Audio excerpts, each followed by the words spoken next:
वाले, मोहम्मद हमारे बड़ी शान वाले, मोहम्मद हमारे बड़ी शान वाले। जब आए ज़मीं पर मोहम्मद हमारे, फलक ने ज़मीं पर बिछाए सितारे, उठे सरज़मीने अरब से ये नारे, मोहम्मद हमारे बड़ी शान वाले, मोहम्मद हमारे बड़ी शान वाले। खुदा जिसके सीने पे कुरान उतारे, मुदस्सिर कहे और मुज़म्मिल पुकारे, वो नूरे खुदा दो जहाँ के उजाले, मोहम्मद हमारे बड़ी शान वाले, मोहम्मद हमारे बड़ी शान वाले। सुभान अल्लाह।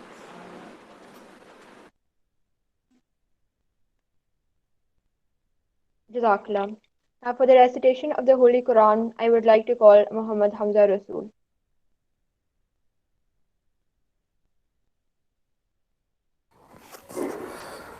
अस्सलामु अलैकुम वरहमतुल्लाहि वबरकातुह।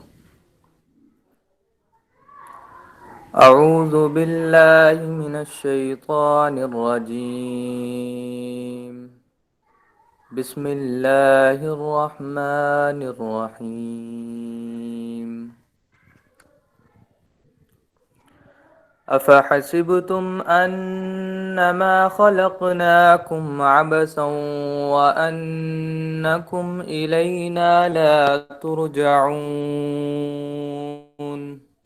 फ़तआला अल्लाहुल मलिकुल हक़्क़ु ला इलाहा इल्ला हुवा रब्बुल अर्शिल करीम। वमन यदअ मअल्लाहि इलाहन आखर ला बुरहान लहू बिह फ़इन्नमा हिसाबुहु इन्द रब्बिह इन्नहु ला युफ्लिहुल काफ़िरून। वक़ुल rabbi इग़फ़िर वरहम वअन्त खैरुर राहिमीन। सदक़ल्लाहुल Azeem. Jazakallah. I would like to thank our director, Mr. Muhammad Salim Haider, for allowing us to hold this session. Our presenter for today has been working on process optimization for the sustainable utilization of bioresources with a special focus on microalgae and cyanobacteria, wastewater recycling, and biomass to bioenergy conversion through pyrolysis and bioprocessing since 2010. He has received many research funding from Higher Education Commission Pakistan, International Foundation for Science Sweden, the World Academy of Sciences Italy, and National Natural Science Foundation of China. He has also worked with eminent research groups working in universities in China, Canada, Saudi Arabia, Thailand, Turkey, England, and Jordan. He has authored 61 review articles with an impact factor of 203 in peer-reviewed journals and 11 book chapters. For his contributions in the field, he was awarded one of the most prestigious academic awards in Pakistan, Research Productivity Award for the year 2011, 2012, and 2014 by Pakistan Council for Science and Technology. and also Young Leaders Award 2017 by Positive Pakistan. Moreover, in 2019, he was honored with the highest province-level academic title, the Distinguished Expert by Sichuan Government, China. He has also served as guest editor at Protein and Peptide Lattice and Biomass Conversion and Biorefinery journals. Currently, he is serving as academic editor at PLOS ONE and subject editor at Asian Journal of Agriculture and Biology. He is the associate professor and chairman at Department of Bioinformatics and Biotechnology, Government College University, Faisalabad, and also visiting professor at School of Biotechnology at Sichuan University of Science and Engineering, China. I would now like to invite Dr. Amir Mahmood to address the gathering.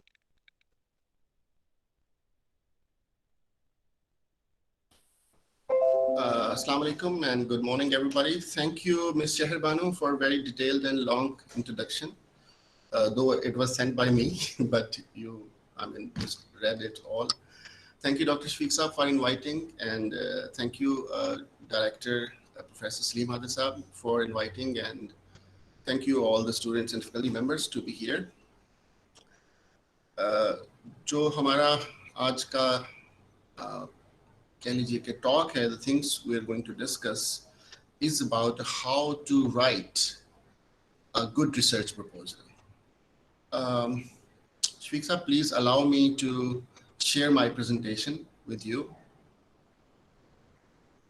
I need permission to share my screen.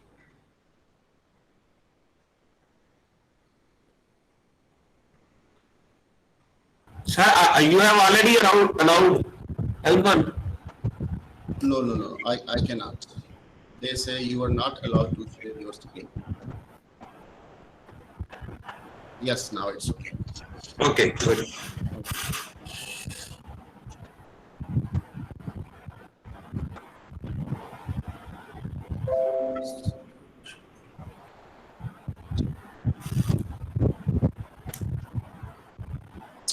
Okay, do you see my screen and everything is okay? Sir, everything okay. Okay, so we are going to discuss that how to prepare a research proposal. First thing that I want to say is that we need to make a decision that why you need to make a decision. The one who wants to write and submit a research proposal to a funding agency, he or she should decide, and he should think carefully that why he or she is going to write a proposal. There are different reasons we write a proposal. For example, sometimes we are pushed by the director. I do not know what is your case. Sometimes we are pushed by the vice chancellor that I want you to make more and more submission. I mean, because everybody is submitting a research proposal, so I should also submit one. The first thing is that why you want to write or submit the proposal. I think you should decide, because you're going to do it. You should do it that I am not only going to do it, but I'm going to win it. So that's the reason we are here, not going to discuss that how to prepare a research proposal. We are going to discuss how to prepare a winning research proposal. So maybe some of the faculty members here, especially Professor Salim Hadar Saab, already have won several research publications, but everybody has a different experience. So I want to share mine, that what we should consider while we prepare a research proposal to ensure it's winning. The first thing is that you choose your title, you choose your topic. So when you choose your topic, sometimes we follow that there is more funding available on cancer, or there is more funding available on COVID-19 vaccine. But I have no experience with the COVID-19 vaccine or cancer, or for example, agriculture side. So I should not prepare for that proposal, which is, fashionably in these days. I should focus to, what I do at best,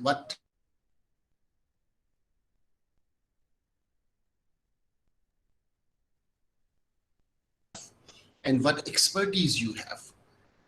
Are those justifiable to do that research you are thinking about? So this, because the reviewers are going to relate your previous experience, resources with you, the topic or the proposal you have submitted to the funding agency. They are going to see it. Either you have the capabilities, you have resources, you have experience to do that.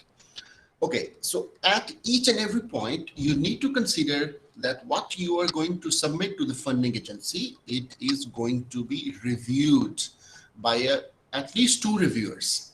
And reviewers are usually not very friendly. I mean, if someone is even not expert in his or her field and he got a chance to review the, your paper or your proposal because he had some, professional networking. So at that time, he will be behaving, like, मैं तो ज़्यादा किन्नू आंदा वा, मैनू ज़्यादा पता, हालांकि उसका वो एक्सपीरियंस भी बेशक नहीं हो, तो रिव्यूअर जो होता है ना उस वक्त वो जैसे कहते हैं ना पंजाबी में पहाड़ पे चढ़ जाना, वो उस वक्त उसका वो बिहेवियर होता है.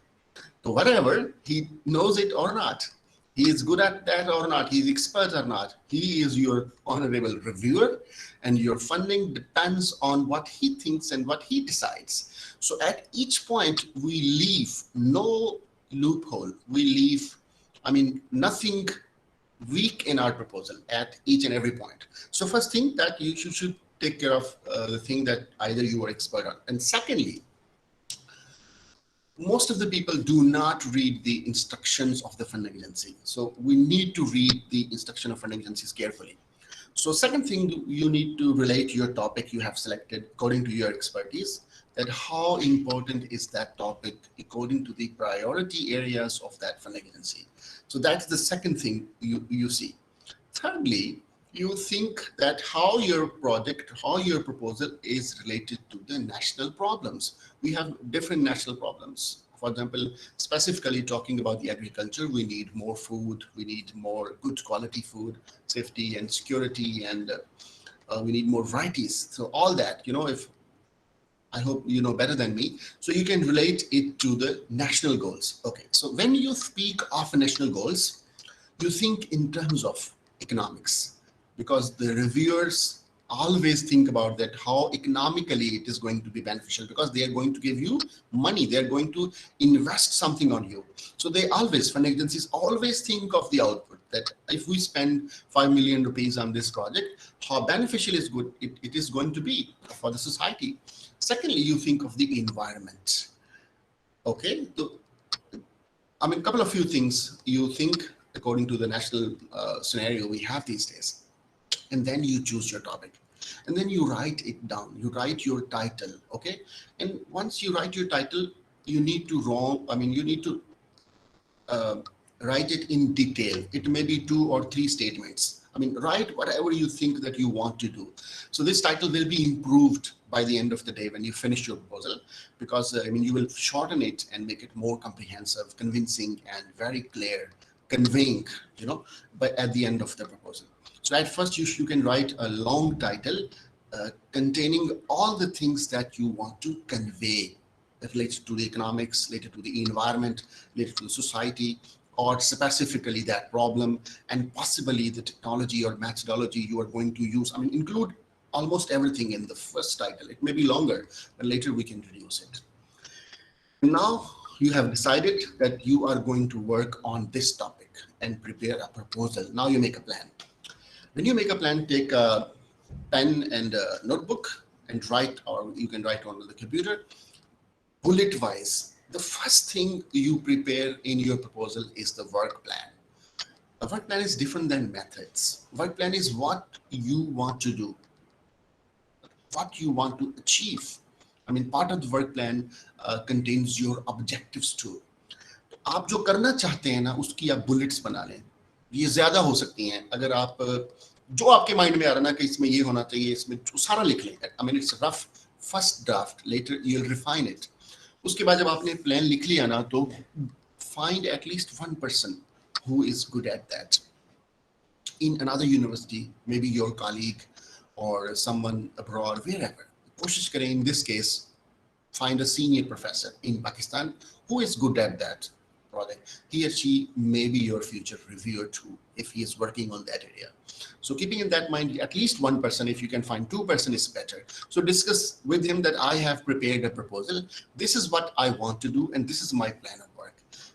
That person is going to tell you at least one good point that you can add in. I mean, usually people do not discuss with others. They hide their ideas. They think that मतलब ये दूसरे को पता चल जाएगा तो उसने मुझसे पहले कर लेना है। ऐसा कभी नहीं होता।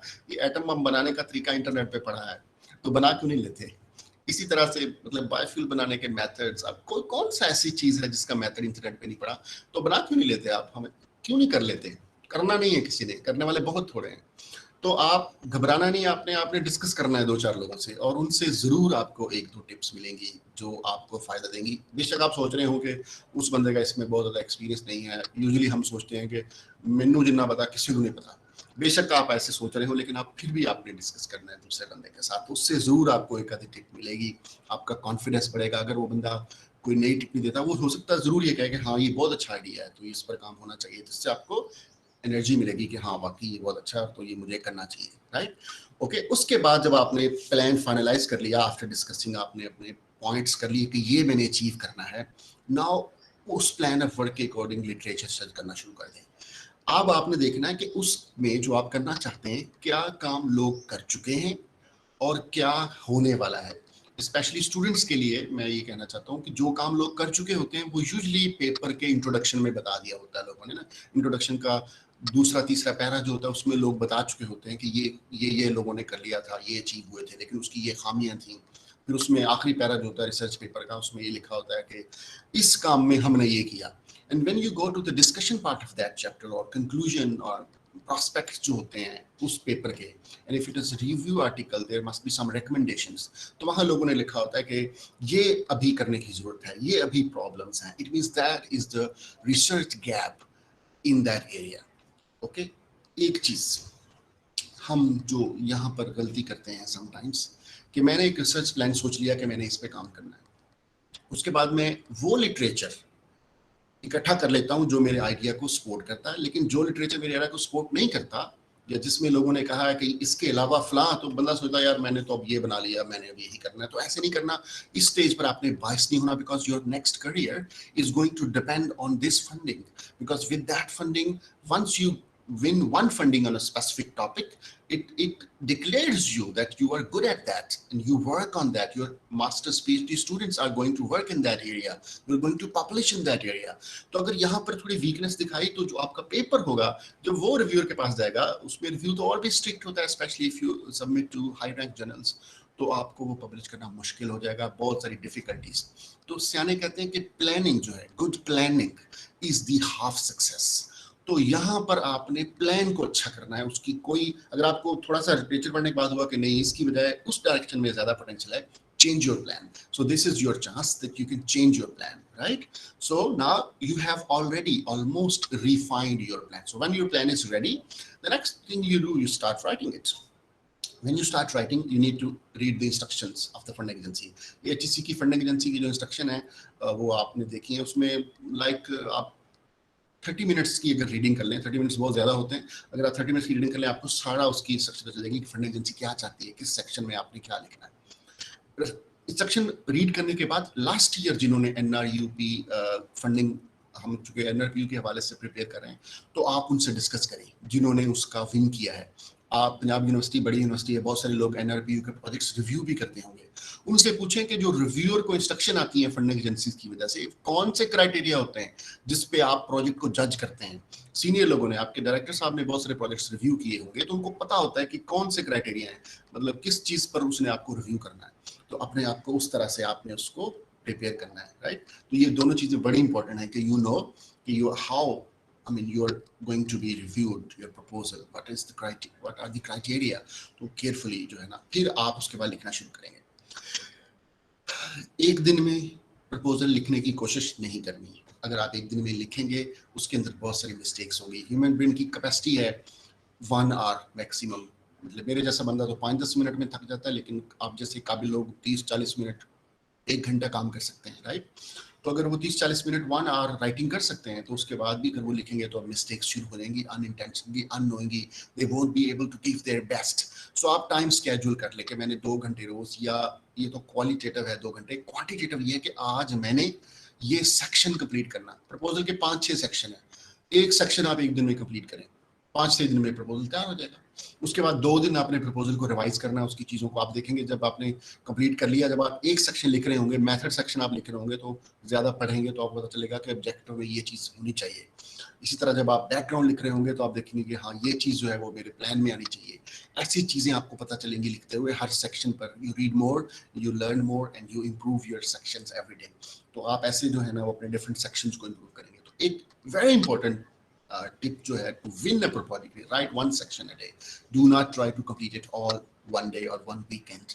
अगर आप ऐसा करेंगे मिस्टेक्स होंगी, आपका प्रोजेक्ट जो है वो इम्प्रूव नहीं होगा, राइट। सो ये तो जब आपने प्रपोजल लिखना, ये लिखने से पहले की प्लानिंग है जो अभी हमने बात की। जब आपने लिखना शुरू करना, सबसे पहला सेक्शन जो आपने लिखना है वो है ऑब्जेक्टिव्स।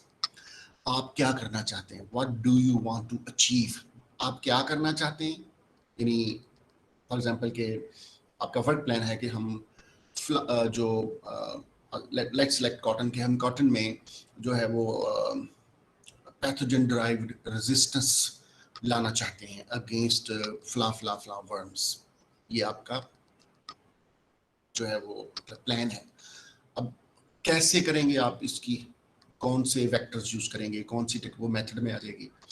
तो अचीव ऑब्जेक्टिव क्या है, आप ये क्यों करना चाहते हैं। आप पैथोजन ड्राइव रेजिस्टेंस, क्योंकि आपके मुल्क में यानी जो प्रॉब्लम है वर्म्स का, उसको एड्रेस करना चाहते हैं, राइट। तो ये आपका ऑब्जेक्टिव है। तो जो आपके ऑब्जेक्टिव्स हैं, इसके आपने 2 हिस्से बनाने हैं। एक शॉर्ट टर्म ऑब्जेक्टिव रखने हैं आपने क्लियरली। फंडिंग एजेंसी बेशक नाम दीजिए, फंडिंग एजेंसी के जो HEC वाले बैठे हैं वो कोई आसमान से उतरे हुए लोग नहीं है। आप देखेंगे रिव्यूअर को आप कितनी अच्छी प्रेजेंटेशन दे सकते हैं। तो अभी हम फंडिंग एजेंसी वाला परफॉर्मा भी खोलेंगे, देखेंगे कि कहाँ हमने ये चीज़ लिखनी है। तो शॉर्ट टर्म ऑब्जेक्टिव होने चाहिए और लॉन्ग टर्म ऑब्जेक्टिव होने चाहिए। शॉर्ट टर्म को आप स्पेसिफिक ऑब्जेक्टिव भी कह सकते हैं, स्पेसिफिक ऑब्जेक्टिव जो at the end of this project आप अचीव करेंगे। और लॉन्ग टर्म और ब्रॉडर ऑब्जेक्टिव, राइट, उनको हम क्या इन स्पेसिफिक की बजाय ब्रॉडर का टर्म यूज कर सकते हैं। अगर आपने शॉर्ट टर्म कहा तो लॉन्ग टर्म, तो वो ये कि अगर आपने टेक्नोलॉजी डेवलप कर ली ये वाली कॉटन में, तो later we can replicate this in wheat or maybe other crops, right. तो ये आपका लॉन्ग टर्म ऑब्जेक्टिव है। सिमिलर टेक्नोलॉजीज जो है वो इस ऐसा करने के लिए, फ्यूचर में ऐसा करने के लिए, ये करने के लिए यूज हो सकती हैं। और जो प्रोडक्ट आएगा, जो पेटेंट आएगा, जो वैरायटी आएगी, वो भी लॉन्ग टर्म में है। At the end of one project जो है वो आपको पता है कि वैरायटीज नहीं आती। अब आपने ये देखना है जो आपने ऑब्जेक्टिव्स लिखे हैं वो आपके जो नेशनल गोल्स हैं, जो फंडिंग एजेंसी की प्रायोरिटीज हैं, जो उसके अकॉर्डिंग हैं। वो सस्टेनेबिलिटी डेवलपमेंट गोल्स जो हैं, अगर if your funding is international, और स्पेशली पंजाब HEC वाले भी इस चीज़ को फोकस करते हैं, HEC वाले भी देखते हैं कि सस्टेनेबल डेवलपमेंट गोल्स के अकॉर्डिंग है कि नहीं, क्योंकि जो बाहर से फंडिंग आती है वो होती है कि आपने सस्टेनेबिलिटी जो डेवलपमेंट गोल्स हैं उसके अकॉर्डिंग फंड किया कि नहीं। तो उन चीज़ों को वो जाहिर है उन्हें देखना होता है। तो आप उसके अंदर देखें कि वो रिलेट हो रहा है कि नहीं, राइट। तो ये चीज़ें आपने देखकर अपना ऑब्जेक्टिव्स लिखना है, short term, long term, specific objective लिख लिए बुलेट्स में क्या अचीव करना चाहते हैं क्लियरली। उसके बाद plan of work. Plan of work क्या है कि आप अपने जो ऑब्जेक्टिव्स हैं आपने उनको अचीव करने के लिए क्या करेंगे। मिसाल के तौर पर आपका प्लान है कि आप रेजिस्टेंस लाना चाहते हैं, आप क्या करेंगे। स्टेप 1 के you will select group of genes और फला genes. Why? Because those genes are responsible to control that phenomena. Then you construct the vectors, and those vectors will be transformed into that variety, and then you see the impact, how it influence. तो आपका ये आपका plan of work है। तो इसमें से plan का, आपके वर्क प्लान का कौन सा पार्ट आप पहले 6 मंथ में या first quarter of the year achieve करेंगे, कौन सा नेक्स्ट क्वार्टर में अचीव करेंगे, इस तरह से क्लियरली। और वो आपने नॉट रेंडमली के बस ये वाला ऐसे करते हैं, ऐसे नहीं करना। आपने बिल्कुल वो करना है कि जो काम 1 महीने में होने वाला है वो 1 महीने में आपने करना है, जो 6 मंथ में होने वाला है वो आपने 6 मंथ में करना है। और ऑलवेज कीप सेफ साइड के, अगर कोई काम 1 माह में होता है आप 2 माह में रखें। जैसे आपको पता है हमारे यहाँ तो परचेज ही प्रोजेक्ट के पहले 3-4 महीने तो अकाउंट खुलते लग जाती है। तो आपने चीज़ों को केयरफुली आप मेंशन करें। जो प्रोजेक्ट का फर्स्ट मंथ है आप लिखें कि opening bank account and purchasing some valuables and establishing stock registers. 2 weeks कर लें आप इसके लिए, राइट। और मतलब रिव्यूअर को पता हो कि आपको पता है प्रोजेक्ट कैसे रन करना है, आपने उसको डेमोन्स्ट्रेट करना है कि I know how to do it, I am the right person to do it. That is the point we want to convey to the reviewer at each step, right. तो ये हमने प्लान अपना बना लिया। अब आपने मेथड लिखना है। मेथड्स के अंदर बहुत ज़्यादा डिटेल्स नहीं लिखनी, कॉपी करने की जरूरत नहीं है। अगर कोई एस्टैब्लिश्ड मेथड्स हैं तो आप रेफरेंस दे दें। अगर आप कोई न्यू मेथड इवॉल्व जिस यहाँ पर प्लान करना चाहते हैं तो वो आप उसको ज़रूर डिटेल से लिखें, और ऑफ कोर्स यहाँ रेफरेंसेस होंगे। अच्छा, किसी भी काम को करने के लिए डिफरेंट टेक्निक्स होती हैं। आप हर बंदा इस बात को समझता है कि आपने अगर एक ट्रांसफॉर्मेशन करनी है, जीन क्लोन करना है प्लांट के अंदर, there are different ways of cloning. Your method of choice, अगर एनालिटिकल की बात करें, हर चीज़ के एनालिसिस को करने के डिफरेंट मेथड्स हैं। एक ही चीज़ को डिफरेंट इक्विपमेंट से, डिफरेंट टेक्निक से एनालाइज किया जा सकता है। Your method of choice is going to reflect to the reviewer that you are expert in this area. If you choose wrong method, once मैंने एक प्रोजेक्ट रिव्यू किया, मुझे याद आ गया, तो उसमें लिखा हुआ था कि हम न फला जीन्स जो हैं वो फला ऑर्गेनिज्म में हैं, हम देखना चाहते हैं कि ये वाले जीन्स फला ऑर्गेनिजम्स में हैं कि नहीं है, सर्वे करना चाहते हैं इन जीन्स का। उन्होंने अच्छा तकनीक क्या यूज़ की हुई है, पीसीआर, इसकी बुनियाद पर प्राइमर डिज़ाइन कर रहे हैं। उसके बाद हमने इनका पीसीआर लगाना है, पीसीआर आ गया तो मतलब उसमें जीन्स हैं, ना आया तो उसका मतलब नहीं है। तो it's funny because you know हो सकता है पीसीआर ना आए। तो there are other methods, for example blotting की जा सकती, सदर्न ब्लॉटिंग की जा सकती थी जीन को करके। तो पॉइंट ये है कि जो आपका मेथड ऑफ चॉइस है उससे पता चलता है कि आपको ये काम आता है कि नहीं। इसलिए आपने मेथड को, दो चार मेथड्स को देखना है कि कौन सा बेटर मेथड है, कौन सा रीसेंट मेथड है जो लोग कर रहे हैं, अच्छे पेपर्स में कौन सी लोग टेक्निक अप्लाई कर रहे हैं, तो वो वाला मेथड आपने लिखना है। It reflects your expertise in that area, right. अब आपने मेथड्स लिख लिए, उसके बाद अब आपने वो जो हमारा HEC का है ना गाइडलाइन, उसमें एक सेक्शन है प्रोजेक्ट डिस्क्रिप्शन, वो एक्चुअली हमारा मेन प्रपोजल है ना। तो ये सारे जो है ये उसके हिस्से ही हैं, ये उसी का हिस्सा बनेंगे, लेकिन तरतीब हमने ये रखनी है। पहले हमें क्लियरली पता होना चाहिए हमने क्या करना है, दूसरा कैसे करना है। जब आप क्या करना है कैसे करने के लिए पेपर्स पढ़ेंगे ना, तो आपको बहुत ज़्यादा इन्फॉर्मेशन मिल जाएगी, बहुत सारे लिटरेचर आपके पास इकट्ठा हो जाएगा, आपके माइंड में बहुत सारी इन्फॉर्मेशन आ जाएगी। अब वो इन्फॉर्मेशन अब आपने लिखना है इंट्रोडक्शन बैकग्राउंड। यूजुअली लोग रिसर्च पेपर लिखते वक्त भी यही मिस्टेक करते हैं कि सबसे पहले एब्स्ट्रैक्ट लिखने बैठ जाते हैं, फिर इंट्रोडक्शन लिखने बैठ जाते हैं। नो, सबसे पहले पेपर्स में भी यही करना चाहिए। What I do, I always right methods at first place. तो पेपर का मेथड पहले लिखें जो आपने किया है, आपको चलेगा। आप उसके बाद रिजल्ट्स लिखें, डिस्कशन नहीं, सिर्फ रिजल्ट्स, फिर डिस्कशन लिखें। तो ईच सेक्शन जो है वो सेपरेटली आपने उसको separately, one section a day, तो आप कोई मसला नहीं, 5-7 दिन में पेपर लिखा जाता है और बेहतरीन पेपर लिखा जाता है। तो यहाँ पर भी ऐसे ही है कि हमने जो बैकग्राउंड इंफॉर्मेशन है, जो इंट्रोडक्शन, क्योंकि हमने अपना जो बैकग्राउंड है, मतलब it's like setting a scene, ये सीन आपने ऐसे सेट करना है कि वो यहाँ पर ये बता रहा हो कि ये जो कॉटन को आप इंजीनियर करने जा रहे हैं, जेनेटिक मॉडिफाई करने जा रहे हैं, कॉटन का प्रॉब्लम क्या है, बैकग्राउंड प्रॉब्लम क्या है जिसकी वजह से ये हमारी इकोनॉमिक्स लॉस हो रहा है हमें, या सोशल लॉस हो रहा है, लोगों को प्रॉब्लम होते हैं, सारे लिविंग स्टैंडर्ड्स उनके लो हो जाते हैं जब इकोनॉमिक नीचे जाती है, क्राइम शुरू हो जाता है, बहुत सारे प्रॉब्लम्स क्रिएट हो जाते हैं इकोनॉमिक्स से डाउन जाने की वजह से, राइट। तो इसकी वजह से आपने कहना है कि हमारे ज़ाहिर है उस पर जो फॉरेन सारी इकोनॉमी है, हमारा करेंसी जो है, सब चीज़ों पे उसका इम्पैक्ट पड़ता है। तो आप यहाँ से शुरू करेंगे, इसका ये प्रॉब्लम है, इसको एड्रेस किया जाना ज़रूरी है। Different people have attempted different ways. I mean, these are different. For example, फलाने 5-7 जो लेटेस्ट पेपर हैं, जो लोगों ने अच्छा काम किया, जिसका कुछ वैल्यूएबल रिजल्ट भी आया, आप वो बताएं। इसको छुपाना नहीं, हमने इसको बताना है कि ये लोगों ने बड़ा अच्छा काम किया, ये ऐसे किया। जब आप वो बताएंगे तो वो जो बंदे जिनका आप पेपर्स डिस्कस कर रहे हैं, वो खुद अपने पेपर में बता रहे होते हैं कि हमने ये किया, लेकिन अब इसको फर्दर ये करने की जरूरत है। वो जो लिख रहे हैं ना अपने डिस्कशन में कि ये करने की जरूरत है, वो रिसर्च गैप है। तो आप एट द एंड बताएं कि इसमें आपका जो रिसर्च गैप इसमें क्या है, ठीक है। तो ये 5-6 पैराग्राफ हैं, 2 पेजेस होंगे आपके, जिसको हम इंट्रोडक्शन एंड बैकग्राउंड कहते हैं, ठीक है। तो इसके अंदर हमने यानी जो बैकग्राउंड और रिव्यू ऑफ लिटरेचर के 3 पैरा, पहला पैरा बहुत बेसिक होगा, उस चीज़ के बारे में हम इंफॉर्मेशन देंगे, वो क्या है, उसकी इकोनॉमिक वैल्यू क्या है, उसकी हमारे मुल्क पर प्रोडक्शन कितनी होती है, और इससे जो उसके बाद प्रॉब्लम पे आ जाएंगे, प्रॉब्लम क्या है, उस वजह से इसके इतने लॉसेस हो रहे हैं। इसको एड्रेस करने के लिए लोगों ने, अभी अगला पैरा शुरू किया, लोगों ने ये काम किया है, और उसके बाद आप चले जाएंगे ये जो काम किया इससे इतने % बेहतरी आई है, या फलां चीज़ अचीव हुई है, या फलां चीज़ एड्रेस हो गई है, लेकिन अब इसका ये प्रॉब्लम है। अब इस प्रॉब्लम को एड्रेस करने के लिए ये 2-3 पॉसिबिलिटीज हैं कि एक तो ये तरीका हो सकता है कि हम क्लासिकल रीडिंग के थ्रू जाएं, दूसरा ये हो सकता है कि हम ऐसे कर लें, तीसरा ये हो सकता है। लेकिन हमने फॉर एग्जांपल CRISPR-Cas9 चूज़ किया है, तो ये फास्टेस्ट और इस तरह का मेथड है, इससे इंजीनियरिंग बड़ा एफिशिएंटली होता है, बड़ा क्विक होता है, ओके। तो आप उसकी तरफ आ जाएं, जो चीज़ आप अब आप ये किससे रिलेट करें, अब आपने उस चीज को हाईलाइट करना है जो आप अपने ऑब्जेक्टिव्स प्लान ऑफ वर्क में बता के आए हैं कि ये चीज हम अचीव करना चाहते हैं। यहाँ अब आप ये बता रहे हैं ये चीज अचीव करना क्यों जरूरी है, लोगों ने इस पे क्या काम किया है, क्या वो नहीं कर सके, क्यों ये चीज जरूरी है, ये चीज आपके प्रोजेक्ट डिस्क्रिप्शन वाला जो सेक्शन है वहां पर आ जाएगी, राइट। अच्छा, जब आपने ये चीजें लिख ली कि बैकग्राउंड ये है, लोगों ने ये काम किया, ये काम करने वाला रहता है, इसको करने का ये तरीका, इसके प्रॉब्लम्स ये है, इसको लिखने के बाद आपने एक दफा फिर अपने ऑब्जेक्टिव्स पे जाना है कि क्या आपने देखना है कि जो आपके ऑब्जेक्टिव्स हैं, जो आप अचीव करने जा रहे हैं, जो अचीव करने का आपने लिखा है वो इसके अकॉर्डिंग है। आपने जो इंट्रोड्यूस करवाया अपने रीडर को, इसके अकॉर्डिंगली आपके ऑब्जेक्टिव्स, आपका प्लान ऑफ वर्क जो बुलेट्स में आपने लिखा वो इसको मैच करता है। कोई ऐसी चीज तो नहीं है जो उधर है और इधर नहीं है, और कोई चीज इधर है जो उधर नहीं है, कोई ऐसा पॉइंट।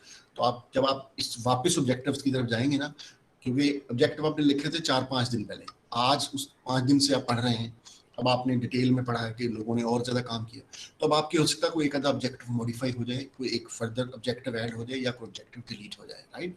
तो अगर ये ऑब्जेक्टिव मॉडिफाई ऐड होगा तो अब आपके मेथड्स में भी हो सकता है कोई माइनर चेंज आ जाए at the end of the story, right. तो हम दोबारा से पिछले जो सेक्शन लिखे हैं उनको रीचेक करेंगे और एक दूसरे को each section should reinforce the other, ताकि कंप्लीट सेट ऑफ स्टोरी बने।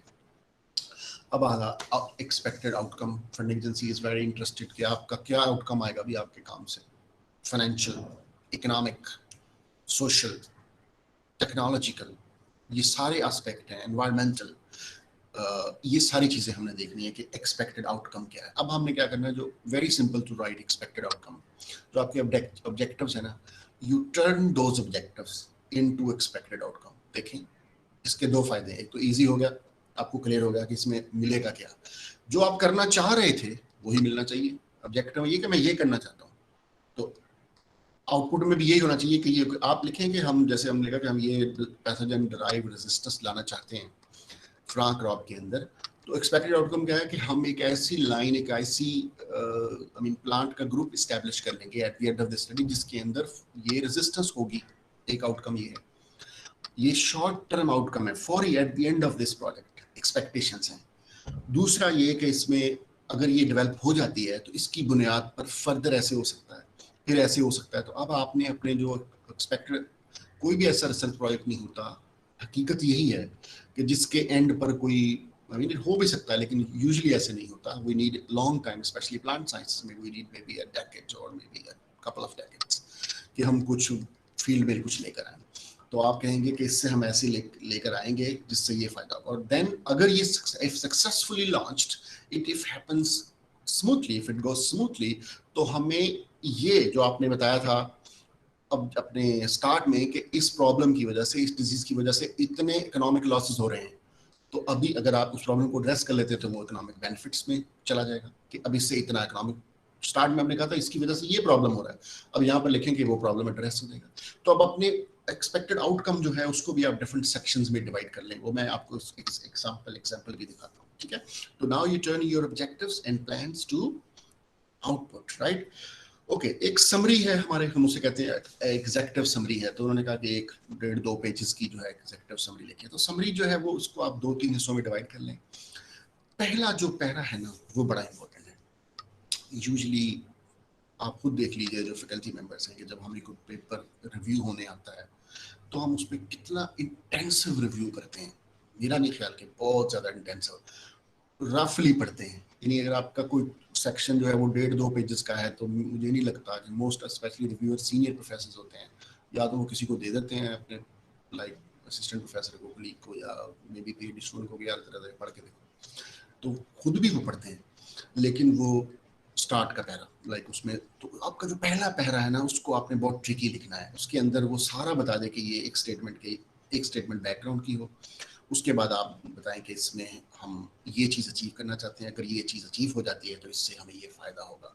एंड देन आप लिख सकते हैं थोड़ा डिटेल में ना समरी के अंदर। तो समरी जो है वो आप जो करना चाहते हैं सारा ऑब्जेक्टिव्स को समराइज करना है, प्रॉब्लम को पहले प्रॉब्लम को समराइज करना है कि प्रॉब्लम क्या है, फिर ये कि इसका पॉसिबल सोल्यूशन क्या है, इस प्रोजेक्ट में हम उसको कैसे अचीव करेंगे, ये क्या उसकी वजह, जो हमने टेक्निक जो मेथड ऑफ चॉइस में यूज किया उसकी क्या वजह है, वो क्यों बेटर है।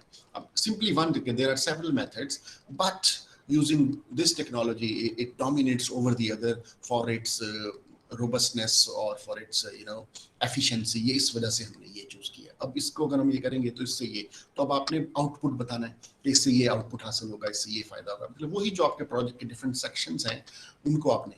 तो यहाँ पर जो समरी है ना, इसके अंदर रिव्यूअर ज्यादा उसका इंटरेस्ट ये है कि ये जो काम आप करने जा रहे हैं ये क्या है, ये करना क्यों जरूरी है और इसका फायदा क्या होगा। ये 3 क्वेश्चन है, आपने ये एड्रेस करना है।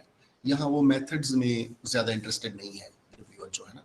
So that's is about the summary. इसी तरह से ये मैंने लिखा है कि एब्स्ट्रैक्ट जो है वो अब तो खैर वो नहीं पूछते एब्स्ट्रैक्ट, तो एग्जेक्टिव समरी होती है।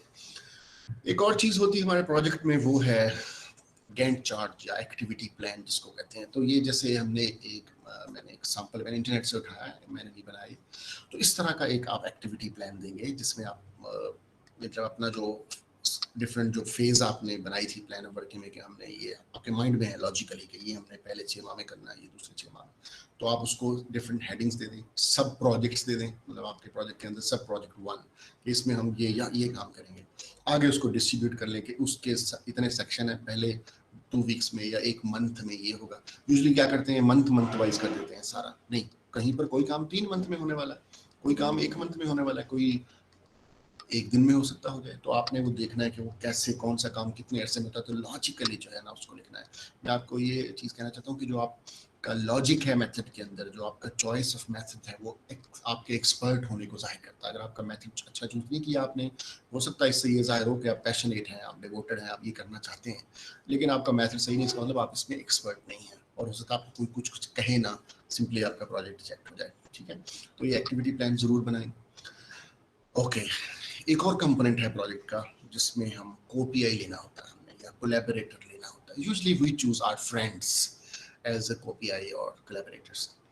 देखिए जो आपके फ्रेंड्स हैं, if they are working in the same field, बड़ा जबरदस्त है, आप उनको लें कोपीआई, लेकिन अगर वो इस फील्ड में काम नहीं कर रहे तो फिर आपको उनको चूज नहीं करना चाहिए। उसकी 2 रीजंस हैं। एक तो जब रिव्यूअर रिव्यू करेगा, उन्होंने बताया था दोस्त, ठीक है। दूसरी बात ये कि वो रिव्यूअर देखेगा कि उसकी एक्सपर्टीज नहीं है इस फील्ड में, तो उससे नेगेटिव इंपैक्ट आएगा, उससे लगेगा कि आप प्रोफेशनल नहीं है, आप चीज़ों को प्रोफेशनल नहीं रहे, आपकी इंटेंशन दोस्तों को अकोमोडेट करना है, आपकी इंटेंशन सोसाइटी को डिलीवर करना नहीं है, आपकी फोकस जो है वो टारगेट जो असल है आप जो अचीव करना चाहते हैं उस पर नहीं है। फाइंड द राइट पर्सन और आप उसको लिखें, उसको ईमेल करें, फोन करें कि मैं ये प्लान है, उसको अपना प्लान बताएं, इसमें फ्ला सेक्शन में आप एक्सपर्ट हैं, मुझे उसमें आपकी हेल्प चाहिए, मैं आपको कॉपी लेना चाहता हूँ। अच्छा, ये बात हो गई, वो everybody is happy to become co-PI if he और she is expert in that area. Secondly, इसका एक और फायदा होगा, you will have new professional networking. So working on one project is giving you an opportunity to develop your professional network instead कि आप वही 4 दोस्तों के साथ ही रहें। ओके, तो अब आपने उसको, अच्छा, अब उससे जो लेटर लेना है ना कोपीआई से, वो आपने खुद बनाना है, तो आपने उसको नहीं बनाने देना कि मुझे लेटर दे दो, क्योंकि वो प्रोजेक्ट उसका नहीं है, he is busy, he is a senior person, तो आपने खुद बनाना है। उन्होंने कहना कि ये आप अपने लेटर हेड पे ना मुझे साइन करके भेज दें। लेटर जो लेटर बनाना है आपने, उसमें पहले तो अपनी उस पर्सन को इंट्रोड्यूस करवाना है। मसलन मैं जो है ना वो लिख रहा हूँ कि डॉक्टर आमिर जो है, यानी मैं कॉपी लेना चाहता हूँ आमिर को, तो मैं लिखता हूँ कि जो आमिर हैं ये फ़लाँ यूनिवर्सिटी में, मैं लिख रहा हूँ कि मैं फ़लाँ यूनिवर्सिटी में ऐसे हूँ और मेरा ये काम है और मैंने इस काम में 10 साल किया है और मेरे इसमें ये अचीवमेंट्स हैं और हमने ये ऐसे किया है।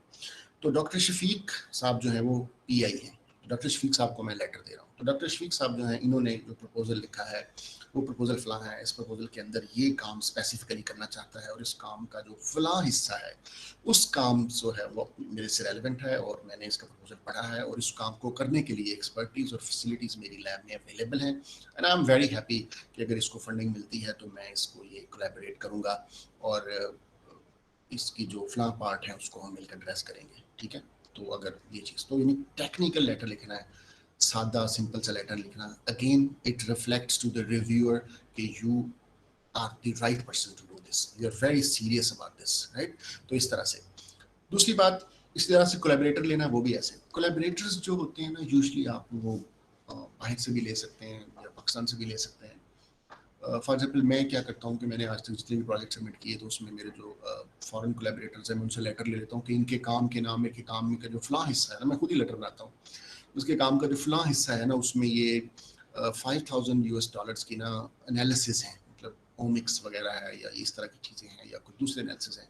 तो अगर इस एनालिसिस इसको प्रोजेक्ट अवार्ड हो जाता है तो इसकी जो एनालिसिस का फलां कंपोनेंट है ना उसको हम स्पॉन्सर कर देंगे। अब देखें यूजुअली हमारे कोलैबोरेटर होते हैं, हम उनसे डिफरेंट एनालिसिस वगैरह करवाते हैं, एज ए रिजल्ट हम उनको पेपर्स में साथ अपने रखते हैं। तो वही बात है, वो तो आपको तो पहले भी हेल्प आउट कर रहे हैं, तो उन्हें कहना कि अगर ये हो जाता है तो मैं आपसे पैसे नहीं लूंगा, बल्कि हम कुछ पैसे हम शेयर कर लेंगे, अगर जरूरत पड़ी तो कुछ मैं दे दूंगा, कुछ आप डाल लेना। तो जाहिर है तो वो अगर प्रोजेक्ट का हिस्सा बनने जा रहा है तो वो थोड़ा सा करेगा, अगर नहीं करता है तो इसका मतलब है वो you should get another person collaborator जो इसमें आपके साथ कुछ हिस्सा डाले, कुछ टेक्निकल कुछ दिमाग इस्तेमाल करे, यानी वो आपकी टीम मेंबर हो, वो आपका वाकई टीम हो। सो अगर आप ऐसा करेंगे प्रोफेशनली, रेलेवेंट कोपीआई, रेलेवेंट कोलैबोरेटर, वो कोपीआई वो कोलैबोरेटर चूज करें जो उसमें टेक्निकली फाइनेंशियली थोड़ा हिस्सा डालें, तो इससे आपकी टीम स्ट्रांग होगी, आपका प्रोफेशनल नेटवर्क बिल्ड होगा। प्रोजेक्ट हो तो जबरदस्त, ना हुआ तो स्टिल यू हैव पीपल, आप कह सकते हैं कि कोई बात नहीं, फंड से मिले तो हम इसको करते हैं, राइट। तो इस तरह से जो है ना it will be helpful for you, and reviewer में बी फ्रेंड ऑफ दैट कोपीआई जो वाकई रेलेवेंट है। अगर वो रेलेवेंट नहीं है तो उसका फ्रेंड होगा भी तो उसके पास जाना नहीं है रिव्यू के लिए, ठीक है। तो this way we choose co-PI and a collaborator. Budgeting, budget में जो है आपको बड़ा स्पेसिफिक रहना, रियलिस्टिक रहना। यूजुअली लोग जो है वो कहते हैं मैंने 10 मिलियन का लिखना है, नहीं, अगर आपका प्रोजेक्ट 15 मिलियन का बन रहा है तो कोई बात नहीं, अगर वो चीज़ें वाकई उसमें रिक्वायर्ड है। तो अगर वो नहीं बन रहा, 6 मिलियन का बन रहा है तो आपने 6 मिलियन का रहना, क्योंकि बजटिंग जो है हर चीज़ के अलग अलग ज़ाहिर नंबर होते हैं। At the end your proposal is almost ready, हमें अब उसकी प्रेजेंटेशन पे अटेंशन देनी है कि हाउ इट लुक्स, कि जब ये प्रोजेक्ट सॉफ्ट कॉपी जाती है आजकल यूजुअली रिव्यू होने के लिए रिव्यूअर्स के पास, तो जब सॉफ्ट कॉपी उसके पास जाएगी तो फर्स्ट थिंग आप भी यही करते हैं, मैं भी ये करता हूँ, वो स्क्रॉल डाउन करता है, वो पूरी फाइल को एक नज़र देखता है हाउ इट लुक्स। तो उसमें क्या होता है, कोई पैरा किधर हो जाए या कोई हेडिंग कितने या हेडिंग इतने हो गया या कोई हेडिंग्स गलत हैं, कहीं पर नंबर लगे हुए हैं, कहीं पर नंबर नहीं लगे हुए, इस तरह की मिस्टेक्स यूजुअली जो है वो फाइल्स में होती। इवन मैंने देखा पेपर्स जो रिव्यू होने आते हैं उसमें इस तरह की मिस्टेक्स होती हैं, यानी अब लोग इतने, मतलब वो रिव्यूअर देखता है कि यार ये बंदा अपने काम के साथ इतना सिंसियर है कि इसने इसको एक दफ़ा देखा भी नहीं, स्टूडेंट ने जिस तरह का बना के दिया वैसे सबमिट कर दिया कि ठीक है रिव्यूअर करे। तो इस तरह नहीं, हमने प्रपोजल जो है उसकी फॉर्मेटिंग सारा एक जैसा होना चाहिए, हर जगह एक जैसी स्पेसेस होनी चाहिए, एक जैसी कलर स्कीम। तो कलर यूज करें आप, मतलब जो आपकी मेन हेडिंग्स है वो ब्लू कर ले, जो सब हेडिंग्स है वो ग्रीन कर ले, क्योंकि अब सॉफ्ट कॉपी जानी है रिव्यू होने के लिए तो आप कलर्ड फाइल यूज कर सकते हैं, राइट। ओके, तो इसके अलावा आप फिगर्स जरूर ऐड करें, मतलब जो आपका प्लान है उसकी एक स्कीमेटिक डायग्राम ड्रा करें, जो आपने वेक्टर कंस्ट्रक्ट करने हैं उन वेक्टर्स की डायग्राम ड्रा करें, जो आप जो है ना, अगर आपके पास कुछ पिछले प्लांट्स हैं जो आपने बनाए थे, for example if your proposal is based on something, आप कहें कि जी मटेरियल्स एंड मेथड्स में बताएंगे ना कि मेरे पास फलां स्ट्रेन है या फलां प्लांट है, ये हम इसकी आगे अब ये करना चाहते हैं, तो उसकी जो है वो पिक्चर भी आप दिखा सकते हैं, ठीक है। समथिंग रॉन्ग शफीक साहब? No, it's okay, Nasab, it's okay. Okay. Everything is okay. There are some people who raise hands to ask questions. Okay, we can discuss at the end. Okay, few minutes more. Okay. तो आपकी जो presentation है वो consistent होनी चाहिए, उसके अंदर जरूर फिगर्स ऐड करें, मेथड्स की जो स्कीम है स्टेप 1 स्टेप 2 स्टेप 3 इस तरह की स्कीम्स उसके अंदर, मतलब एटलीस्ट वो देखने में अच्छा तो लगे ना। तो जब पहली दफा रिव्यू होने के लिए जाना, उसने स्क्रॉल डाउन करके देखना है, तो उस वक्त you leave an impression on the mind of the reviewer कि आपने इसमें एफर्ट किया। तो कहते हैं ना कि खुदा उनकी मदद करता है जो अपनी मदद आप करते हैं। तो first thing is that you help yourself, to give your best shot. तो ये हो, तो अभी मैं आपको ना कुछ एग्जांपल्स दिखाता हूँ, फिर उसके बाद हम आपके ना क्वेश्चंस भी लेते हैं। ये देखिए, ये लास्ट जो है मैंने टाइम प्रपोजल सबमिट किया था पार्क को, ये कॉन्सेप्ट पेपर प्रॉब्लम लिया था, उन्होंने इसको रिजेक्ट कर दिया, कोई बात नहीं, later I will win it. तो ये देखेंगे इसमें ना ये मतलब एक फॉर्मेट है, आप देख सकते हैं ना स्क्रीन, शफीक साहब स्क्रीन नजर आ रही है? नजर आ रही है। हाँ, तो ये देखिए इसके अंदर ये एक ना हर चीज का एक स्पेस है। फॉर एग्जांपल अगर मैंने ये ईमेल एड्रेस दिया है तो सबके ईमेल एड्रेस क्विकली नजर आ रहे हैं कि ये कौन बंदे हैं। ओके, तो उसके बाद ये जो उसका उन्होंने कहा था कि एब्स्ट्रैक्ट जो है या आपके जो प्रपोजल की जो जस्टिफिकेशन है उसमें 5 पॉइंट्स में होनी चाहिए। तो इसमें ये जो 5 पॉइंट्स हैं उनको मैंने छोटी सी सब हेडिंग दे दी कि प्रॉब्लम स्टेटमेंट, पहले पॉइंट में मैंने प्रॉब्लम स्टेटमेंट, जो रिव्यूअर है हो सकता है वो उसको, ऑफ कोर्स रिव्यूअर इस फील्ड का एक्सपर्ट है, उसे पता है कि भाई कॉटन का जो फ्लांट डिजीज है उसका प्रॉब्लम है, तो वो हो सकता है प्रॉब्लम पढ़ने में इंटरेस्टेड ना हो, वो इसमें इंटरेस्टेड हो कि आपने सोल्यूशन क्या दिया है, तो वो क्विकली उसको मौका दें, प्रेजेंटेशन से आप उसको मौका दें कि वो क्विकली वहां जाना चाहे जो वो पढ़ना चाहता है। तो अगर उसको वो चीज़ वो उसने थोड़ा सा पढ़ा और उसको मिला नहीं तो वो कमेंट लिख देगा, रिव्यूअर उस टाइम मतलब पार्ट चढ़े होगा, तो उस टाइम वो कन्वे लगेगा जी इसने कोई लॉजिकल सोल्यूशन नहीं दिया, हालांकि वो आपने अगले पेज पे दिया हुआ था। ठीक है, तो ये यहाँ पर हमने मतलब मैंने इसकी जो पॉइंट्स हैं उनको दे दिया कि जो पहला पॉइंट है वो प्रॉब्लम स्टेटमेंट पे है। अगर आप प्रॉब्लम में इंटरेस्टेड नहीं है, क्योंकि जाहिर है वो इस फील्ड का बंदा है, उसको पता है क्या प्रॉब्लम है, अपॉर्चुनिटीज क्या है, ये भी उसको पता है कि क्या क्या सोल्यूशन, तो आप बताएं आपका प्लान क्या है। तो ये मेरा प्लान है और आप इसको कैसे करेंगे, ये आपका मेथड है। ठीक है, तो ये 5 पॉइंट में हमने दिया।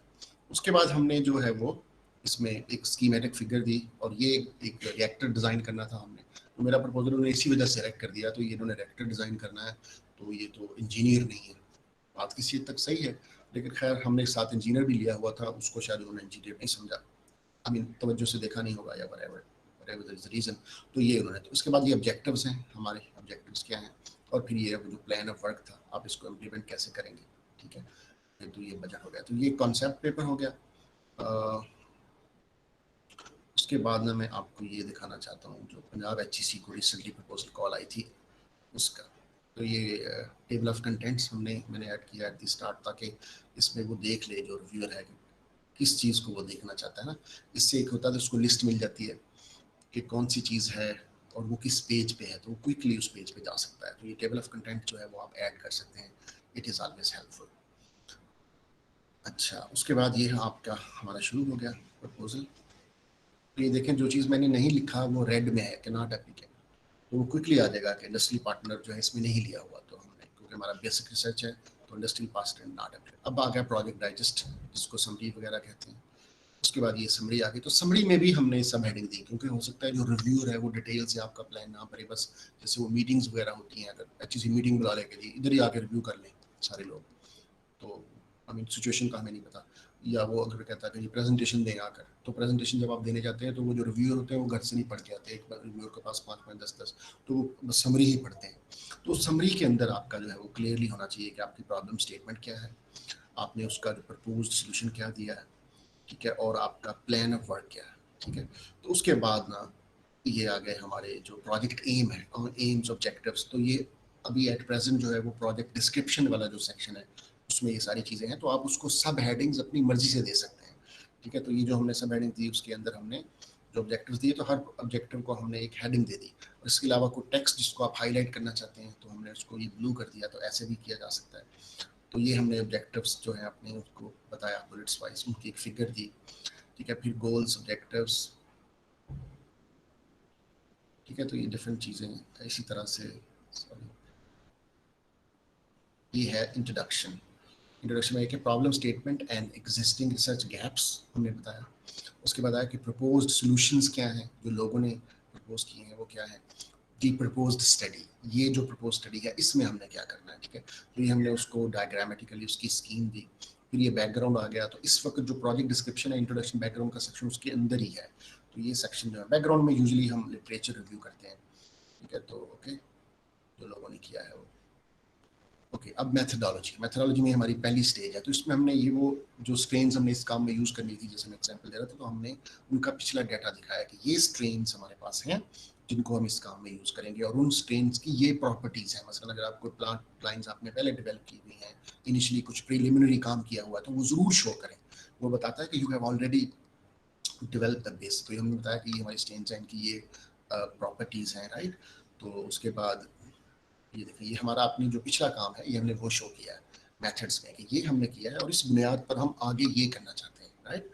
तो इट मीन्स कि यू हैव प्रिपेयर्ड योरसेल्फ। और ये जो हमने स्कीम एक बताई है कि हम फला हमारे पास, यानी एक हमारे पास ये डायरेक्शन है, हम इस पे काम करेंगे, अगर इसमें सक्सेसफुल ना हुआ तो इसमें करेंगे, और या हमने 2 approaches side by side use करेंगे और फिर उनको कंपेयर करेंगे कि विच वन इज़ बेटर, कौन सी चीज़ जो है वो आपको ज़्यादा अच्छा आउटपुट देती है। तो वो स्कीम्स हमने यहाँ पर शो कर दी। ठीक है, ओके। उसके बाद रेफरेंसेस आ गए। रेफरेंसेस जो है अच्छे जर्नल से होने चाहिए, रेलिवेंट होने चाहिए, नॉट सिंपली जस्ट। तो ये हमारा वो आ गया कि माइलस्टोन के आप कैसे करेंगे। ये मैंने जो आप देख रहे हैं गैंट चार्ट जो है ये मैंने उसमें ही बनाया है, पावर उसमें माइक्रोसॉफ्ट वर्ड में। तो वो एक टेबल ही बनाया और उसके अंदर ये कलर्स दे दिए हैं। ठीक है, तो टाइम के। अच्छा, उसके बाद एक सेक्शन है हमारे HEC वाले प्रोजेक्ट जो NRPU वाला, उसमें भी है कि अवेलेबल रिसोर्सेज फैसिलिटीज क्या है। तो वो कहते हैं ना, seeing is the believing, and it's really sad that our seeing friend they see little but seeing is the believing. तो हमने जो है कि क्या रिसोर्सेज हमारे पास अवेलेबल हैं लैब ऑफ PI। तो ये मैंने अपनी लैब की कुछ पिक्चर्स लगा दी कि ये चीज़ें हमारे पास हैं। तो इसी तरह से resources available at ICCPS lab of CoPI, कि हमारे काम के कौन से रिसोर्सेज CoPI की लैब पे अवेलेबल हैं। Resources available at SGTU lab of international, उनकी लैब में हमारे क्या resources available at another international collaborator, यानी आपके प्रोजेक्ट का कौन से काम के रेलेवेंट रिसोर्सेज किस जगह अवेलेबल है, और उनका लेटर भी अटैच है। अच्छा, उसके बाद NRPU के प्रोजेक्ट में भी एक चीज़ है कि प्रोजेक्ट की टीम। अच्छा, टीम में यूजुअली लोग क्या करते हैं, ये डॉक्टर मोहम्मद आमिर महमूद चेयरमैन थे, फलाना चेयरमैन, उन्होंने की करना, उनको काम से गर्ज है, भाई आप करेंगे क्या, इस बात से इंटरेस्ट है, ठीक है ना। तो यहाँ पर हमने इसको इस तरह से लिखना है कि ये हमारे जो है वो PI है, और PI का रोल क्या है, ठीक है। तो आपने बताना है कि जो PI है वो रिस्पॉन्सिबल होगा, कि उन्होंने पूछा कि आप कैसे प्लान करेंगे। तो जब आप ये सारी चीज़ें लिख लेंगे ना, कि CoPI का जो हमारा प्रोजेक्ट डिस्क्रिप्शन वाला है ना, उसके अंदर एक सेक्शन है NRPU के प्रोजेक्ट में कि आप किस तरह से इफेक्टिवली जो CoPI हैं या जो कोलैबोरेटर्स हैं उनको किस तरह से मोटिवेट करेंगे, उनसे कैसे काम लेंगे।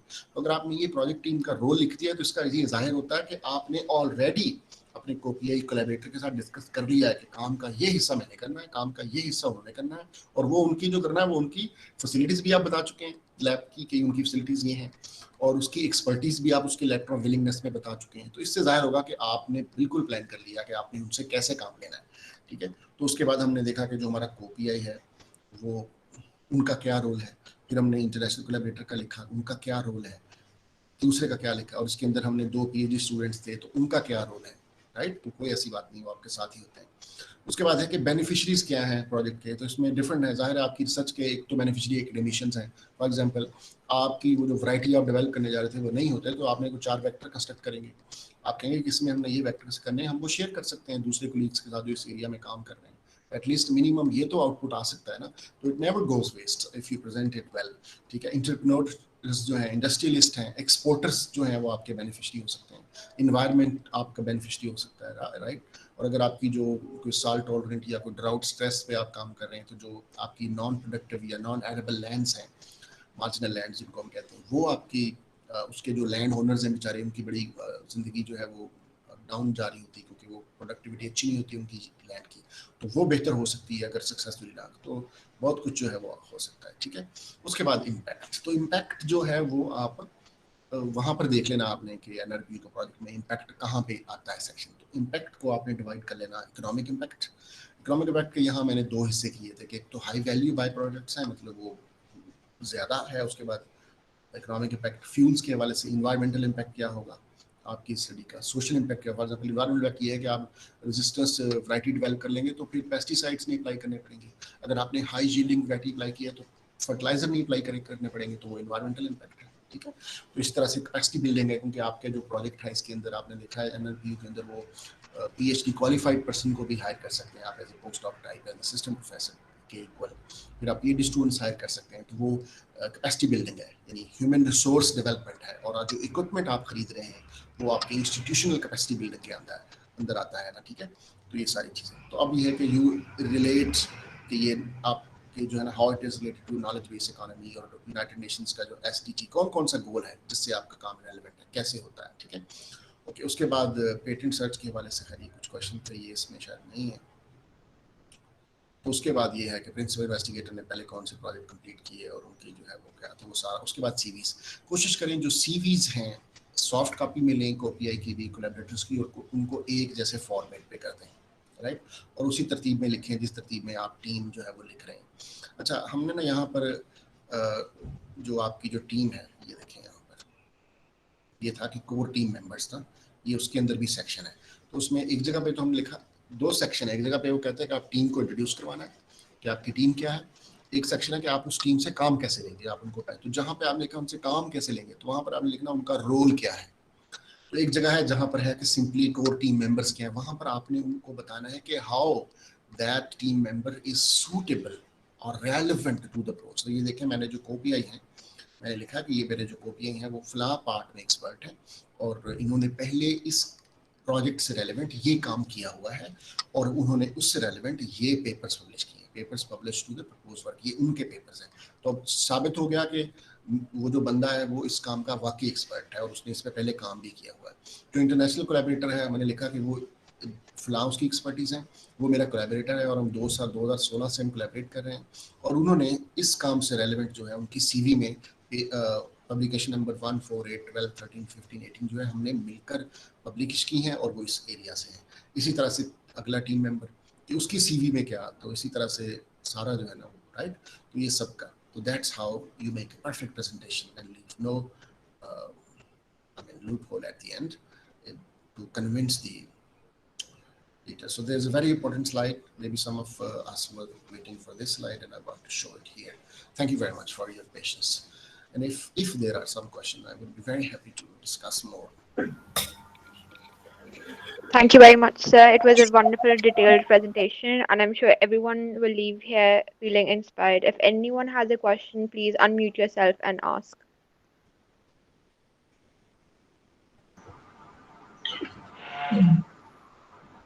अस्सलाम वालेकुम डॉक्टर आमर साहब। अस्सलाम जी डॉक्टर राशिद साहब। जी सर, क्या हाल है सर? ठीक है?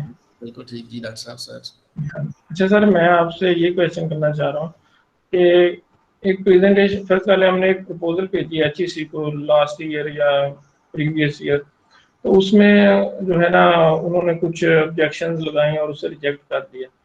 तो क्या ये फिजिबल होगा कि उसे दोबारा करेक्ट करके उसका टाइटल वगैरह मॉडिफाई करके भेजा जाए, मतलब HEC को ही, या उसे किसी और जगह ट्राई करना चाहिए? भेजा जा सकता है, क्योंकि देखिए ना, आप एक एरिया में काम कर रहे हैं तो आपको पता है कि ये काम अहम है। समटाइम्स हम उसको ऐसे अच्छे से प्रेजेंट नहीं कर पाते कि रिव्यूअर कन्विंस नहीं होता। और दूसरी बात ये कि जितने भी लोग प्रोजेक्ट सबमिट करते हैं, मतलब मैं अपने फील्ड का कर रहा हूँ, आप अपने फील्ड का, जाहिर है उसके अंदर उसकी अहमियत तो होती है, लेकिन फंडिंग एजेंसी के पास लिमिटेड फंड थे, वो सबको नहीं दे सकते, इसलिए दे चूज बेटर और बेस्ट वन। एक दूसरी बात जो ज्यादा कन्विंसिंग है, जिन्होंने ज्यादा अच्छा लिख लिया, some of the proposals have some mistakes and some errors, तो उस वजह से फिर वो टर्न डाउन कर दिए जाते हैं। अब आपने स्पेसिफिकली ये जो प्रोजेक्ट है, ऑफ कोर्स इंपॉर्टेंट होगा, अगर आप इसको, आपको लग रहा है तो आप उसको रिव्यूअर्स के कमेंट्स की नज़र में एक तो उसको वो वाले कमेंट्स एड्रेस करें। दूसरा देखिए, हमने 2 साल पहले सबमिट किया था, तो 2 साल के, पिछले 2 साल के जो रिसर्च पेपर्स हैं ना आपके काम से रेलेवेंट, वो आप जरूर पढ़ें, अच्छे जर्नल्स में जो छपे हैं, तो देखें कि क्या काम हो चुका है उससे रेलेवेंट फर्दर, और क्या गैप स्टिल है वो भी आप ऐड करें, क्योंकि अदरवाइज उसके अंदर जो रेफरेंसेस वगैरह होंगे या जो चीज़ें होंगी वो 2 साल पहले की होंगी, तो वो फिर एक दफ़ा रिजेक्ट हो जाएगा। ठीक है, तो दूसरा, इस दफ़ा आप ना डायग्राम ज़रूर ऐड करें, फिगर्स ज़रूर ऐड करें, आप उसकी प्रेजेंटेशन बेहतर करें तो आए। मतलब ये कि मैं, मतलब एक दफ़ा से ना, सिर्फ जो पहली दफ़ा मैंने HEC को प्रपोजल सबमिट किया था ना, वो मेरा रिजेक्ट हुआ था। उसके बाद अल्हम्दुलिल्लाह मैंने, मतलब मेरे जितने प्रोजेक्ट्स कभी को-PI हुआ हूँ या PI हुआ हूँ, अल्हम्दुलिल्लाह कभी रिजेक्ट नहीं हुए हैं। अभी पार को मैंने पहले सबमिट किया था, ये रिजेक्ट कर दिया उन्होंने। अभी PHEC में सबमिटेड है। इसके अलावा IFS को या कॉमस्टेक टवास को, मतलब जिसको भी, चाइनीज़ फंडिंग एजेंसी को मैंने एक ही दफ़ा प्रोजेक्ट सबमिट किया था और पहली दफ़ा ही वो एक्सेप्ट हो गया था। तो ये बहुत सारे कंपोनेंट्स हैं, आपने देखा जो मैंने प्रपोजल एज एग्जांपल आपको दिखाया, इसमें बहुत सारी चीज़ें हैं जो हमें बड़ी तवज्जो से करनी पड़ती, बार बार देखना पड़ता है। और यूजुअली हम प्रपोजल बनाते हैं कि जी अब तो फंडिंग एजेंसी ने अनाउंस कर दिया है, तो अब महीना रहता है, तो मैं ना 15 तारीख के बाद शुरू करूँगा, तो वो इस तरह नहीं होता। फंड हमें पता ही है कि HEC ने, पंजाब HEC ने, पार्क ने फंडिंग, अभी PSF की ने कॉल, मतलब देनी ही देनी है, IFS की कॉल हर साल आनी ही आनी, हमें पता है। तो हमें जो समर है हमारा, हम उसमें क्यों नहीं प्रिपेयर कर लेते प्रोजेक्ट, हम पहले क्यों नहीं प्रिपेयर कर लेते, यानी उसको 2-3 महीने अगर उस पर लगाए हों तो कोई वजह नहीं है कि प्रोजेक्ट रिजेक्ट हो। मुझे नहीं लगता कि रिजेक्ट हो सकता है प्रोजेक्ट। तो इंशाल्लाह आप इसको रिवाइज करें, इसको इम्प्रूव करें, क्योंकि रिव्यूअर सही कह रहा है या गलत कह रहा है, कोई बात नहीं, हमें फंडिंग नहीं मिली, एक पॉइंट। दूसरी बात जो हकीकत है वो ये कि फंडिंग हमने लेनी है, तो उसको लेने के लिए हम अपनी बेहतरीन एफर्ट करेंगे इंशाल्लाह। जैसे कहते हैं ना, मेहनत रायगा नहीं जाती, आप जरूर इंशाल्लाह आपका हो जाएगा project. Thank you very much. Thank you doctor साहब फॉर आस्किंग।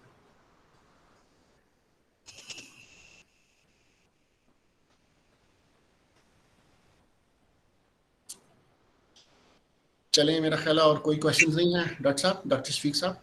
जी सर, तो इजाजत है sir. Thank you sir for your time. Thank you. आप माशाल्लाह जितना आपका नॉलेज है, आपसे हम फिर भी वक्तन वक्तन आपकी रहनुमाई लेते रहेंगे। फिर माशाल्लाह जी, डॉक्टर आमिर साहब हमारे मुल्क का सासा है। आप जो भी पार्टिसिपेंट्स हैं, जो भी आप, मैं उनका नंबर आपको शेयर कर दूंगा, तो you can take any help from doctor Aamir all the time. ठीक है डॉक्टर साहब, are you agree with that? हाँ जी, आप ना बेटर है कि वो ईमेल करें ना। बच्चे आजकल वो रात को 11 बजे 12 बजे व्हाट्सएप करना शुरू कर देते हैं ना, और अच्छा। बताते भी नहीं है कि मैं कौन हूँ। वो कहते हैं जी मैं, बड़े फनी फनी से मैसेज आते हैं। तो यहाँ पर सिर्फ मैं ऐड करना चाहता हूँ एक बात, बच्चों के अगर स्टूडेंट्स हैं कुछ, तो कम्युनिकेशन स्किल्स जो है ना, ये बहुत इंपॉर्टेंट है। हमारे बहुत सारे प्रॉब्लम्स जो हैं प्रोफेशनल, वो कम्युनिकेशन स्किल्स अच्छी ना होने की वजह से होते हैं। तो अगर डॉक्टर शफीक साहब चाहेंगे तो हम इस पर एक लेक्चर भी कर सकते हैं लेटर। कम्युनिकेशन स्किल्स जो है उसमें स्टूडेंट्स की कैसे जो है वो किन चीज़ों का ख्याल रखना चाहिए। मिसाल के तौर पर जब आप व्हाट्सएप करते हैं, आजकल चीज़ें ऑनलाइन है, तो स्टूडेंट जो है वो 8-10 मैसेज कर देता है। पहले मैसेज में sir AOO please sir reply me, मतलब 7 मैसेज कर देता है। वो टाँ टाँ टाँ बंदे को यार की हो गया, अभी केड़ी इमरजेंसी आ गई। तो आप एक मैसेज करें जिसके अंदर लिखें कि सर मैं फलां हूँ। मैं पहले अपने आप को अपना बताते नहीं है। सर वो एक स्टूडेंट मैसेज कर रहा है, सर वो मैं पेपर दे रहा था, मेरा पेपर स्टक हो गया, अब कोई पता नहीं है कौन है। कोई मैसेज करने आ, सर वो मैंने ऐसे किया था, वो ऐसे हो गया, मेरी DMC नहीं मिल रही। ठीक है, तो इस तरह फिर वो अगला बंदा रिप्लाई नहीं करता। ठीक है, एक स्टूडेंट ने मुझे ईमेल की कि सर मैं ना एक इंटर्नशिप के लिए अप्लाई करना चाहता हूँ, तो आप मुझे रिकमेंडेशन लेटर प्लीज दे दें। कोई नहीं उसने लिखा, वो कौन है वो, मतलब मैं किसको रेफरल लेटर देना है मुझे पता नहीं, तो मैंने फिर उसकी ईमेल का जवाब ही नहीं दिया। तो बहुत सारे जो लोग हैं उनको जो रिस्पांस नहीं मिलता, they do not know at the right door and they do not know what to say, what to ask for. तो इसलिए फिर वो अगला बंदा रिस्पांस नहीं देता। तो ये बड़ा इंपॉर्टेंट है, और हमारे बच्चों में ना ये प्रॉब्लम है, कम्युनिकेशंस की तरफ जो है वो ध्यान नहीं देते, कहना नहीं आता कि अपनी बात कैसे कहनी है। तो अगर कम्युनिकेशन स्किल अच्छी हो आपकी, you communicate your presentation very well, you communicate your research idea, your research proposal, your research paper well, तो ना पेपर रिजेक्ट होगा। अभी मैं आज सुबह सोच रहा था कि 2021 में हमने अभी तक 5 पेपर हमारे हुए हैं और 4 पेपर हमारे ना सबमिटेड है। तो अभी तक एक भी पेपर जिस जर्नल में हमने सबमिट किया उसमें से एडिटर ने वापस नहीं किया। सारे के सारे अंडर रिव्यू गए, 5 एक्सेप्ट हो गए, 3 जो है उनके रिव्यू कमेंट्स पॉजिटिव हैं, और एक अभी जो हमने 3-4 दिन पहले किया था वो आज अंडर रिव्यू चला गया। मतलब इट नेवर हैपेंड कि एडिटर कहे कि जनाब, तो क्या है, हमने यू चूज राइट जर्नल जो आपके काम के रेलिवेंट है, you present it according to the requirement of the journal. तो कब आप केयरफुल हो गए, थोड़ी सी तवज्जो से काम करें, ऐसा हो ही नहीं सकता कि आपको फेलियर, मतलब आप you do it the way it should be done. There is nothing it can stop you to make progress or to win or be successful. There's nothing, I believe. Anyway, doctor साहब sorry मैंने और ज़्यादा तकलीफ शुरू कर दी। तो thank you very much sir.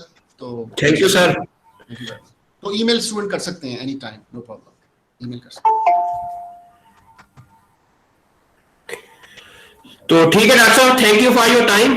इंशाल्लाह we will collaborate in future for your precious time. Thank you. Thank you.